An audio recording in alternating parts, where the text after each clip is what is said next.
நான் சரோஜா சாவித்ரி பால்ராஜ். இந்த பாராளுமன்ற தேர்தலுக்கு பிறகு நாங்கள் இந்த ஊடக சந்திப்பில் நாங்கள் சந்திக்கிறதுக்கு வந்திருக்கின்றோம். முழுமையாக எடுத்தமென்றால் என்பிபி அல்லது தேசிய மக்கள் சக்தி என்ற வகையில் நாங்கள் ஒரு அமோக வெற்றியை நாங்கள் அடைந்திருக்கின்றோம். சுதந்திரத்திற்கு பிறகு அண்மை காலமாக எடுத்து பார்த்தோமென்றால் இலங்கையில் ஒரு தனி கட்சியாக இவ்வாறான ஒரு பாரிய ஒரு வெற்றியை அண்மித்த முதல் தடவை இதுவாகத்தான் நாங்கள் நினைக்கின்றோம்.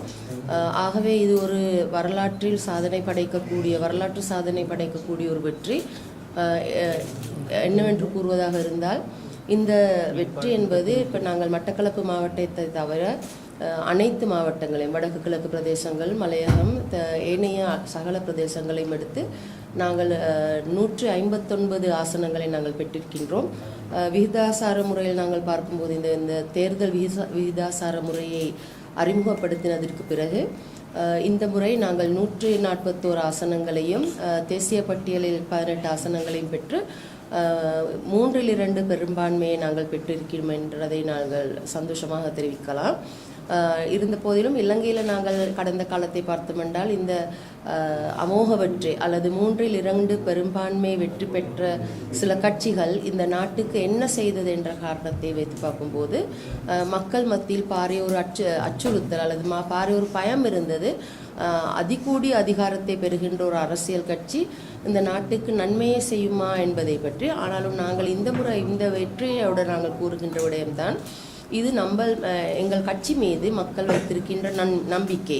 முக்கியமாக வடக்கு கிழக்கு பிரதேசங்களில் வாழ்கின்ற சிங்கள தமிழ் முஸ்லீம் அனைத்து மக்களும், மலையகத்தில் வாழ்கின்ற மலைய மக்கள், தென் பிராந்திய பிரதேசங்களில் வாழ்கின்ற அனைத்து சிங்கள தமிழ் முஸ்லீம் மக்கள் அனைவருமே எங்கள் கட்சி மீது வைத்திருக்கின்ற நம்பிக்கை. அது மட்டுமல்லாமல் ஜனாதிபதி தேர்தலுக்கு பிறகு இலங்கையில் நாங்கள் அறிமுகப்படுத்திய புதிய அரசியல் கலாச்சாரத்தை இலங்கையில் வாழ்கின்ற மக்கள் ஒட்டுமொத்தமாக அவர்கள் நம்பியிருக்கின்றார்கள்.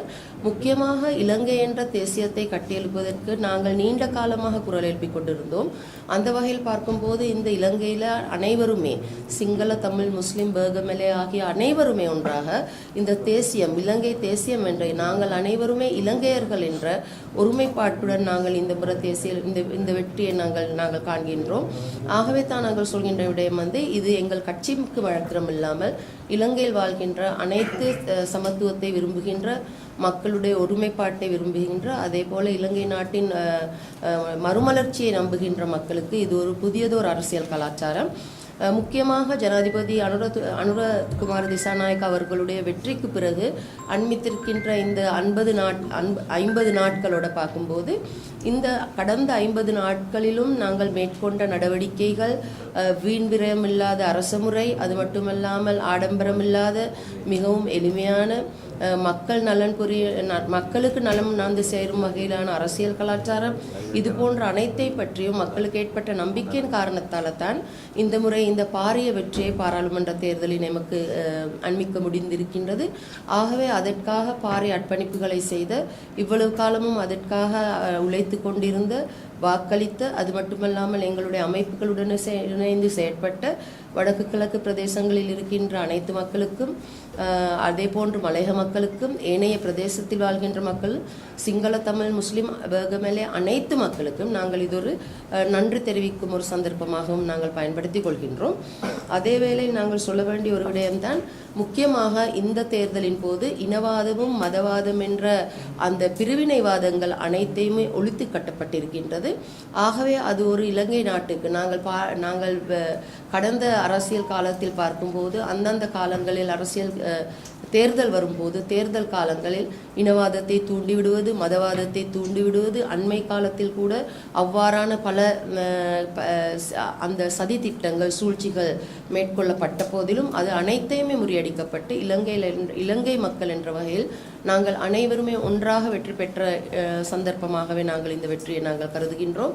ஆகவே தான் இது நாங்கள் ஒரு இலங்கை நாட்டு மக்களாக, முக்கியமாக இலங்கையில் பாரிய ஒரு யுத்தத்திற்கு பிறகு இந்த நாங்கள் பெற்ற வெற்றி, இந்த முறைத்தான் வடக்கு கிழக்கில் வாழ்கின்ற மக்கள், முக்கியமாக வடக்கில் வாழ்கின்ற மக்கள் இந்த யுத்தத்திற்கு பிறகு இலங்கையில் இருக்கின்ற மத்திய அரசாங்கத்தை நம்பி, மத்திய அரசாங்கத்தில் ஒரே ஒரு கட்சியை நம்பி அனைவருமே ஒன்றாக சேர்ந்து வாக்களித்த முதல் தருணம் என்றே கூற வேண்டும்.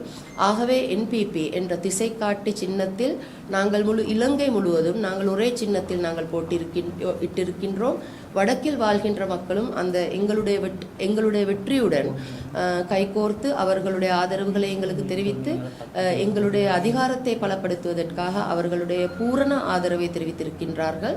வடக்கில் வாழ்கின்ற மக்கள் இந்த அரசாங்கத்தின் நடவடிக்கைகளை பற்றி, இலங்கை அரசாங்கத்தின் கொள்கைகளை பற்றி, புதிய மாற்றத்தை பற்றி, இந்த புதிய அரசியல் கலாச்சாரத்தை பற்றி முழுமையாக நம்பியிருக்கின்றார்கள். அது ஒரு பாரிய ஒரு நம்பிக்கை.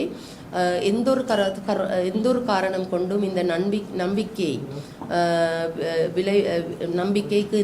எந்த ஒரு இடையூறும் ஏற்படாதவாறு கட்டிக்காக்க வேண்டியது எங்கள் அரசாங்கத்தின் கடமை.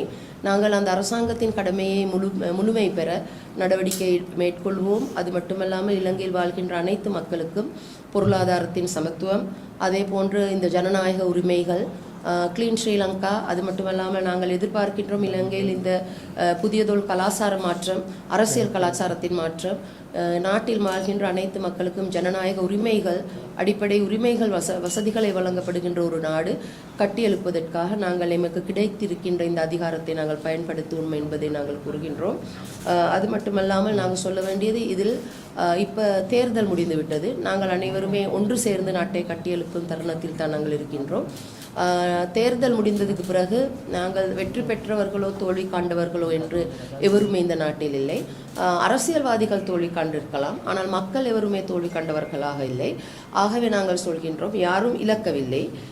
வெற்றி நாட்டுக்கு, வெற்றி மக்களுக்கு. ஆகவே அரசியல்வாதிகள் தங்களுடைய தனிப்பட்ட தோல்வியை கண்டு வருந்தலாம், ஆனால் மக்கள் அனைவருமே ஒன்றாகத்தான் இருக்கின்றார்கள். மக்களுக்கு இது ஒரு அமோக வெற்றியை தான் ஏற்படுத்தியிருக்கிறது. நாட்டுக்கு ஒரு நன்மையை தான் ஏற்படுத்தப்பட்டிருக்கின்ற சந்தர்ப்பத்தில் நாங்கள் எதிர்பார்க்கின்றோம். இந்த வெற்றி நாட்டுக்கு இப்போது ஒன்றுபட்டு நாட்டை கட்டியெழுப்ப வேண்டியது எங்களுடைய கட்டாயமான ஒரு கடமையாக இருக்கின்றது. அயராத ஒரு கடமையாக நாங்கள் நினைக்கின்றோம். அது மட்டுமல்லாமல் எமக்கு கிடைக்கப்பட்டிருக்கின்ற இந்த அதிகாரத்தை கொண்டு நாங்கள் பலப்படுத்த வேண்டியது இந்த நாட்டின் உரிமைகள் சார்ந்த விஷயங்களை நாங்கள் முழுமைப்படுத்தி மக்களுக்கு தேவையான வசதிகளை அனைத்தையும் நாங்கள் கட்டியெழுப்பி இந்த ஏனைய பிரதேசங்கள் அபிவிருத்திக்கான நடவடிக்கைகளை நாங்கள் மேற்கொள்ள தயாராக இருக்கின்றோம். அது மட்டுமல்லாமல் இனவாதத்தை வெறுத்து எம்மே நாடி வந்த மக்களுக்கு நாங்கள் அனைவருமே இலங்கையர்கள் என்று வாழக்கூடிய ஒரு நாட்டை நாங்கள் கட்டியெழுப்புவோம். 3/2 பெரும்பான்மையை வழங்கி மக்கள் எமக்கு தந்திருக்கின்ற இந்த அதிகாரத்தை கொண்டு அனைத்து வேலை திட்டங்களும், பாராளுமன்றத்தில் எடுக்கப்படுகின்ற அனைத்து தீர்மானங்களுமே மக்கள் நலன் கருதிய தீர்மானங்களாகவே அமையும் என்றதை நாங்கள் உறுதி கூறுகின்றோம். மக்கள் எமக்கு அளித்திருக்கின்ற அதிகாரத்தை மிகவும் பயபத்திரமாக நாட்டுக்கு நன்மை அளிக்கும் வகையில் நாங்கள் செயற்படுவதற்கு முன்வருவோம் என்றதையும் நாங்கள் கூற வேண்டும். இறுதியாக இலங்கைக்கு இந்த அரச ஊழியர்கள், இந்த அரசாங்கத்துக்கு அனுரகுமார திசாநாயக்க தோழர் அவர்களுடைய வெற்றிக்கு பிறகு இந்த ஏற்பட்ட அரசியல் கலாச்சாரத்திலும் அந்த நேரத்தில் வாக்களிக்காத மக்கள் கூட இம்முறை எமக்கு வாக்களித்து பாராளுமன்ற தேர்தலில் எமக்கு முழுமையான ஆதரவுகளை தெரிவித்திருக்கின்றார்கள். அரச ஊழியர்கள் அதில் 80% எமக்கு NPP கட்சிக்கு ஆதரவு தெரிவித்திருக்கின்றார்கள். இந்த முழுமை பெற்ற வெற்றியை கட்டாயமாக இந்த நாட்டின் வெற்றிக்காக, நாட்டின் மறுமலர்ச்சிக்காக, நல்லதோர் மறுமலர்ச்சி யுகத்திற்காக நாங்கள் பயன்படுத்துவோம் என்று கூறி நான் விடைபெறுகின்றேன். அதே போல இது எமது நாட்டின் புதிய ஒரு அரசியல் கலாச்சாரத்தை உருவாக்கும், மறுமலர்ச்சி யுகத்தை உருவாக்கும், பொருளாதாரத்தின் ஜனநாயக உரிமைகளை காட்டி காக்கும், இனங்களுக்கு இடையிலான ஒற்றுமையை வழிகாட்டும், இன மத மொழி பேதமற்ற இலங்கை என்ற தேசியத்தை கட்டியெழுப்பதற்கு தேசிய மக்கள் சக்தியின் இந்த வேலை திட்டமானது உறுதுணையாக இருந்து புதியதொரு நாட்டை கட்டியெழுப்போம். நிச்சயமாக எமது நாடு மறுமலர்ச்சி பெறும் என்றதை நாங்கள் கூறிவிடுகிறோம். நன்றி.